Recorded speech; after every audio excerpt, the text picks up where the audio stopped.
আজকে হচ্ছে মনসা পুজো। আর প্রতি বছরের মতো এবছরও আমাদের বাড়িতে পুজো হবে। সকালবেলায় মা ঘুম থেকে উঠে সমস্ত জোগাড় করে নিয়েছে। আমি ঘুম থেকে উঠে দেখছি মার অর্ধেক কাজ হয়ে গেছে। তারপরে যেটুকানি কাজ বাকি ছিল আমি হাতে হাতে করে দিলাম।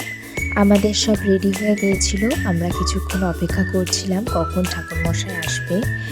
এছাড়াও আমাদের পুরো আসনটা দেখে নাও, সুন্দর করে সাজিয়ে নিয়েছি। এই দেখো আমার রাধা মাধব, আর এই যে আমার গোপুসোনা, সবাইকে সুন্দর করে ফুল দিয়ে সাজিয়ে নিয়েছিলাম। কিছুক্ষণ পরে ঠাকুরমশাই এসে গেল। খুব বেশি একটা দেরি করেনি। আমাদের পুজো প্রায় 10:30টার মধ্যেই শেষ হয়ে গিয়েছিল। পুজো শেষ হওয়ার পর বাড়ির যা নিয়ম আছে মা সেগুলোই করছিল।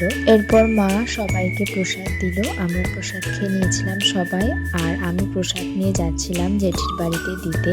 এরপর আমরা তিনজনে মিলে একটু বাজারে গিয়েছিলাম। আর আজকে মা দুপুরবেলায় রান্না করেছিল মুড়ি ঘন্ট, তো সেটাই খেলাম। আর তারপর ঘুম থেকে উঠে খেয়েছিলাম কেক। এরপর চলে গেছিলাম দিদির বাড়িতে। আমরা সবাই মিলে বসে গল্প করছিলাম। কালকে দিদির বার্থডে, তাই আজকে রাত্রেবেলায় আমরা ওখানেই থাকবো আর দিদিকে রাত্রেবেলায় উইশ করবো। একসাথে থাকলে একটা অন্য রকমের মজা হয়। তো আমরা সবাই জেগে গল্প করেছি, অনেক রাত পর্যন্ত সেদিন জেগেছিলাম আর অনেক রাত অব্দি লুডো খেলেছিলাম। আজকের দিনটা খুব ভালো কেটেছে। So that's it for today, by.